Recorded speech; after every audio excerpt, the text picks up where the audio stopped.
보시면 세면노프 연병장에서 이제 총살형을 집행하는 장면인데, 이때 도스토옙스키가 여기 앞에 지금 보시는 것처럼 폴대에 세 사람이 이렇게 나와 있지요.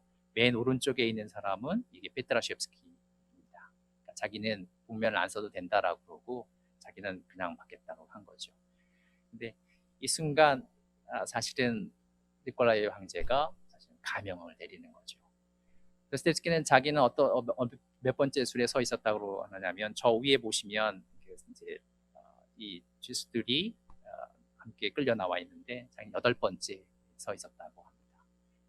그러면서 자기가 보니까 자기에게 남아있는 시간이 약 5분 정도밖에 남지 않았다라는 거죠.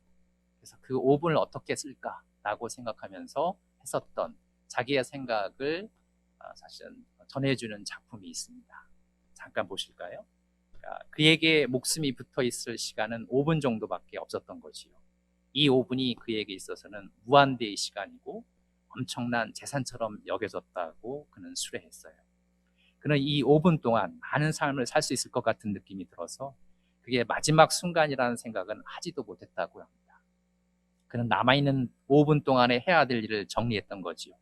우선 동료들과의 작별에 2분을 할당하고 마지막으로 자기 자신을 성찰해 보는데 2분, 그리고 나머지 시간은 마지막으로 주변을 둘러보는데 할당했다고 합니다. 근데 만약 내가 죽지 않는다면 어떻게 될까? 만약 생명을 다시 찾는다면 그것이 영원이 아닐까? 그럼 이 모든 것이 나의 것이 된다. 그때 나는 매 순간을 1세기로 연장시켜 아무것도 잃지 않고 1분 1초라도 정확히 계산해 두어 결코 헛되이 낭비하지 않으리라 라고 기록하고 있습니다.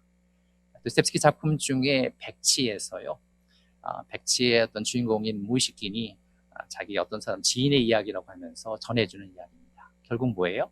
결국 이거는 도스토옙스키 자신의 어떤 경험에 토대한 얘기겠죠. 그러니까 5분의 시간을 2분, 2분, 1분으로 나눠 쓰겠고, 그랬을 때 마지막 그 1분의 순간이 지나면 나는 저 멀리 보이는 성당에 부딪혀서 부서지는 저 햇살과 합해져서 영원으로 가겠지라고 생각을 하자 그 순간 그 1분의 시간이 정말 영원같이 느껴졌다라고 합니다. 이게 그런데 그 순간 뭐가 일어났냐면 사형을 멈추시오. 그죠? 멈추시오. 가명이 일어납니다. 그리고 도스토옙스키는 가명이 돼서 시베리아로 가서 8년의 유형 생활을 하게 됩니다. 이 사건을 계기로 해서 도스토옙스키가 변모하는 거죠. 이전에 자기 사실은 도스토옙스키의 어떤 각성이 일어나게 된 도스토옙스키의 일생을 바꾸는 그런 가장 결정적인 사건이라고 할 수 있겠습니다.